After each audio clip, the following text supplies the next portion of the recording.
Yo, once again, it's on. Real Kens TV, man. It's back at you one time for your man in the house like kitchen. Hopefully you enjoy. Comment, please subscribe if you have subscribe, post anytime I bring you to get about Fleece Johnson. So why not? We all have our opinions about Fleece Johnson. As I watch his video, either in his voice, prior videos of saying that I didn't believe every sentence that he said, but the majority do. But now will down now down for the call. I mean, isn't it made COs, the administrative staff? I mean,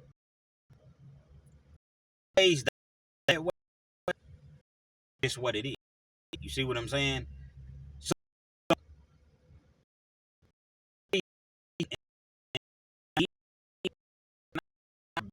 dealt with Fleece Johnson.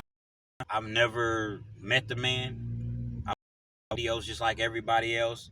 I've heard several stories long before he putting these stories on the internet. He's known throughout the Kentucky prison system. Everybody, if you've been in prison, you know who Fleece Johnson is. You know what I mean? So, yeah, a lot of his stories, I definitely do believe. I don't agree with everything, but the main thing that I commend him on is his willingness to go up against the administration. I'm going to tell you, when you go to prison, the goal is to make it home.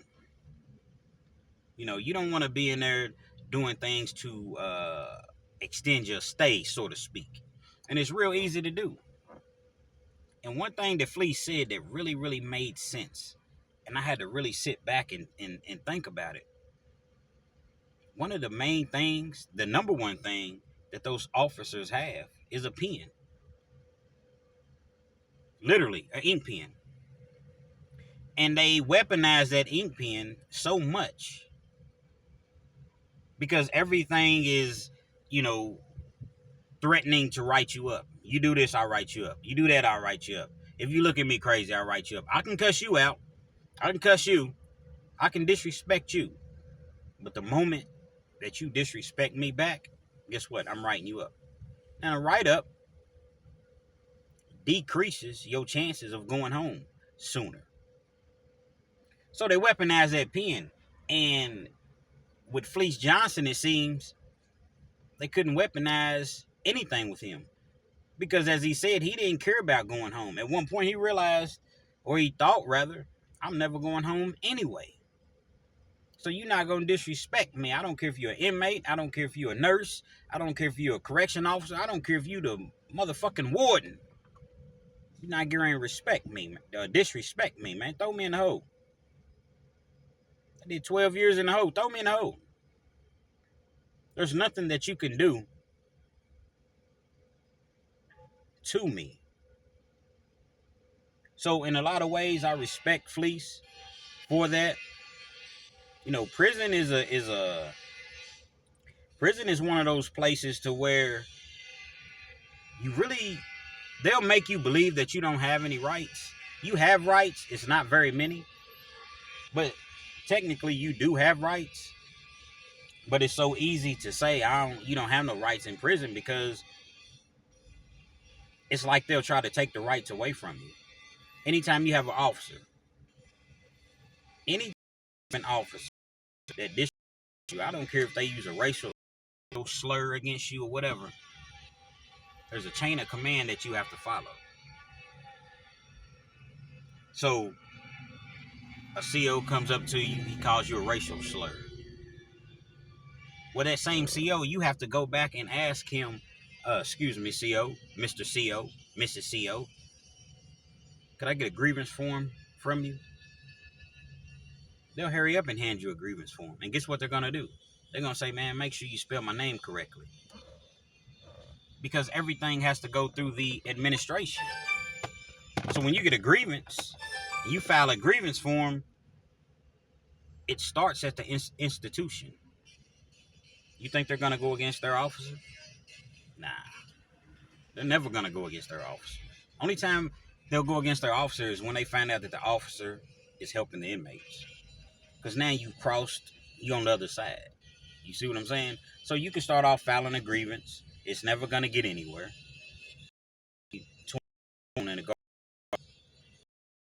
And then once you do that, let me tell you how rotten these sons of bitches are. You'll be chilling one day. They'll come and put your hands behind your back. Be two officers, sometimes more. Put your hands behind your back. For what? Put your hands behind your back. Put your hands behind your back. They start packing up your property, putting all your property in a black garbage bag, and they'll take you to the hoe. Why y'all taking me to the hoe? What did I do? Pending investigation been written up, but this is pending investigation. Investigation about what? They don't tell you anything. So you just sitting in the hole. They may keep you in there 90 days. Different states, I know the rules are different. Here, I believe it's 90 days, I believe. And things have changed. I ain't been in the system in years as far as, being incarcerated. But I believe at the time they keep you in the hole for 90 days. Let you out of the hole after 90 days, turn back around and put you back in the hole and say that they're launching another investigation.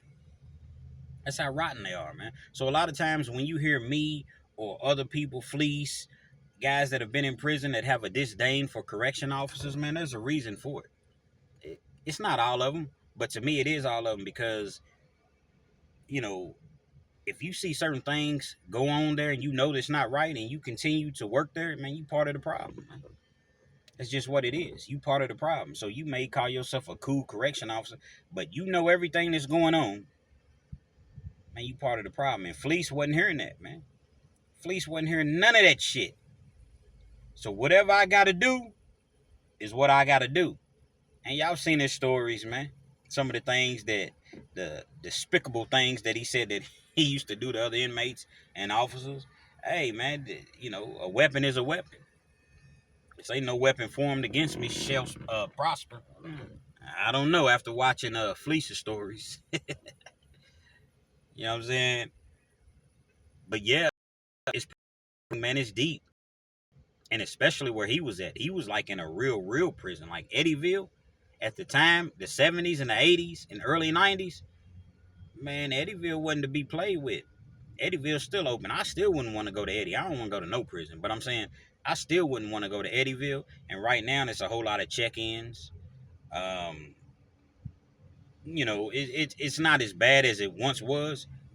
But with that being said, I still wouldn't want to go to Eddyville, even right now. And he was at Eddyville, man, going up against whoever. He was willing to die for it. He didn't think he was getting out anyway. Now, a lot of that stuff he talks is, I can't get with. I'm sorry, I can't get with you, Fleece, on, certain things, but I respect the fact that you genuine. I respect the fact that, for the most part, you honest. You telling it like it is. You see what I'm saying? But yeah, man, prison, man, it's a rotten, terrible place to be, man. For you old heads out there like me, there was a guy named Paul Harvey. Paul Harvey was a famous, I know him to be like a famous radio host for years. My grandmother used to listen to Paul Harvey every day, faithfully. And Paul Harvey once famously said, if you want to see the real scum of the earth, go to a prison break room during lunchtime. I don't know if he had someone in his family that had been incarcerated, but he definitely felt some type of way, man. And a lot of these prison COs and staff, and they're regular people. You don't even have to get no real training to be a CO. Yeah, they may take you through like a little boot camp or a little academy or something like that. Here where I'm at, you don't even have to have a high school diploma, as long as you got a GED. And there's nothing wrong with having a GED. But the point that I'm making is you take these people that don't have a lot going on in life as far as careers. You don't know if they're racist, which a lot of them are. You don't know if they're sexist. You don't know anything about these people. and you hire them and you put them in control of grown men. Some cases, grown women, in the women prison, but I'm speaking on the male prisons. You put them in charge of grown men, and a lot of times they abuse their authority and they abuse their power. And for the people that are really trying to make it home, man, they'll make it bad on you, man. I've seen times to where, because here, once again in Kentucky, you go up for parole up to 2 months early before your parole date. So say your parole date is supposed to be August the 1st. They're going to review your file in June. So let's just say you make parole and you got 45 days left before you go home. And the CO knows that you've made parole and he don't like you, or he's just a jerk, or he's racist, man, he's subject to hit you with a bogus write-up, plant something on you, or anything. Now when that happens, guess what? They take your case back up before the board. You don't get to go speak for yourself unless you have like a violent charge, robbery, murder, anything violent that's deemed as violent. Otherwise, if it's non-violent, you don't get to go speak for yourself. So now your case comes back across the desk of the parole board. This guy just doesn't learn. He's not gonna learn. We gave him parole, gave him another shot at society, another chance to be out, and he catches a write-up. And guess what? You ain't even done anything. But a CO that's overzealous and knows that his word is gonna stick has given you a bogus write-up. So now they take your parole and say, come back and see us in 15 months. We'll review your case again in 15 months, man. And you get out and you see a CO, or you that's the danger in being, a CO. Like, these guys think that just because you're in prison, you get away with doing these certain things. Do you realize that a lot of these guys live in the community? Do you realize that social media and there's so many outlets that where people can easily find you, find where you live, find how many kids you have, who your mother is, who your loved ones are, I don't recommend ever doing anything like that, but I'm just keeping it real, man. You got some guys that's on that. I would never do that. And once again, I don't recommend anyone doing that, but it does happen, man. And these guys always want to be like, I was just doing my job. Nah, man, you was just being an asshole because you felt like you could. So guess what? Somebody's subject to catch you out and about with your family and your kids, and you don't even see them, but they see you. So now they're going to be an asshole, possibly, just because they can. So y'all really, really need to take heed, man. One of the realest videos I ever made, man. You COs, you really need to take heed, man. And quit thinking that just because you got that little blue uniform on with your can of mace or your pepper spray and your little panic button, they keep a little walkie-talkie on their shoulder with a red button. That's the panic button. They'll talk. I done seen them talk crazy. I'll take my badge off. By God, I'll fight any one of you. Yeah, okay. As soon as the time comes, they hurry up and hit that panic button, man. And it's 10 of them running in, rushing in. You know what I'm saying? So it's best not to bite, because all they're trying to do is just make you extend your stay and give you more time. They go home to their families every night. You know what I'm saying? They want to come in and be a jerk, be an a-hole, but they get to go home to their families. Man, let them do that, because you can't win. And Fleece Johnson, he refused to do that. He feel like, man, I can win. And in so many ways, I guess he did. He's out. He's telling his story. Hottest thing on the internet. You know what I'm saying? And I'm sure that he's going to be heavily compensated for it. You know what I'm saying? So, salute to Fleece, man. You know what I'm saying? He did it the hard way. Pause. Double pause. Triple pause. I shouldn't even say that. But nevertheless, he did it, he did it his way. And he was able to come up out of it. Hopefully he never goes back. And a lot of the stories, like I said, that he tells, man, you have to be that way. Because these people will talk crazy to you, man. Heard a nurse one time say, hey, listen, I don't want to hear about you keep coming to my office complaining about this and complaining about you was in pain. And my job is not to keep you, what did she say? My job is to keep you alive. As long as I'm keeping you alive, I'm doing my job. So if you're in pain but you're alive, guess what? I'm doing my job. You should have stayed out to where you go to doctors on the streets. Now, why that's true, it's just very inhumane, man. The way they treat you, the way they talk to you, the way they feed you. It's just terrible, man. The way that they inflate the prices in prison. $5 hot and ready's out here on the streets from Little Caesars. Well, they used to be $5. But back then they was $5, man. They're gonna charge you $15, $20 for a hot and ready. Knowing that they getting them for like $3 because they ordering so many of them. The food's so garbage in there, and if you just fortunate enough to have money on your books, on your account, and your family's looking out for you, you gonna buy one, man.